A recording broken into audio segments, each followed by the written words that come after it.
The Rebus Sterling Prize for Britain's Best New Building will be announced next week. The shortlist includes a footbridge in the southwest of England, a boat museum in the Lake District and a university building in southwest London. Over the coming few days, we're going to look at each of the 6 buildings on the shortlist.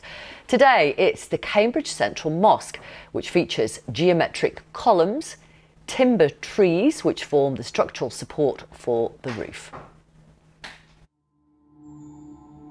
When you enter this space, it feels very other and hopefully uplifting. I don't think as architects we can hope for anything more than that, really.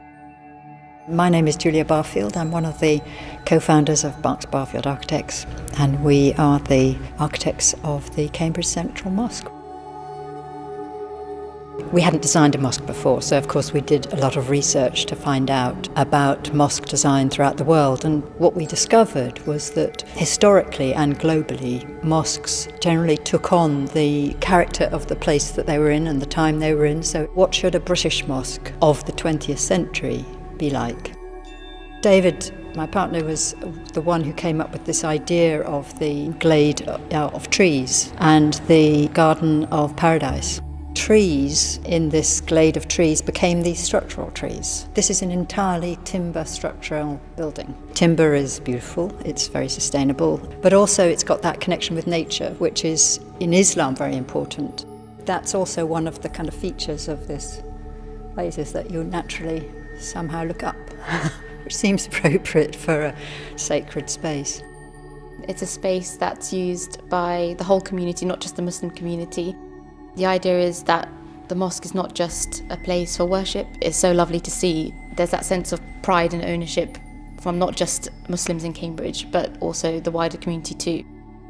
You're sort of met with this immediate calm and sense of peace, and it's something that visitors get to experience once or twice if they visit, but something I get to experience every day, so it's just phenomenal. We've kept the energy usage down as much as possible, as well as trying to address embodied carbon in the choice of materials. All the rainwater is captured. It's used to flush the toilets and also to help water the garden.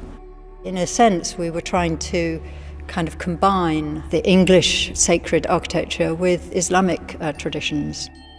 We wanted to construct something that was a symbol of hope, that this difference is not just about problems of integration, but is about the inherent interest of bringing together different narratives, different civilizations, different ethnicities, languages, cultural communities. It's a kind of celebration of the very central contribution that Islam brings to the rainbow diversity that is what makes modern Britain so fascinating.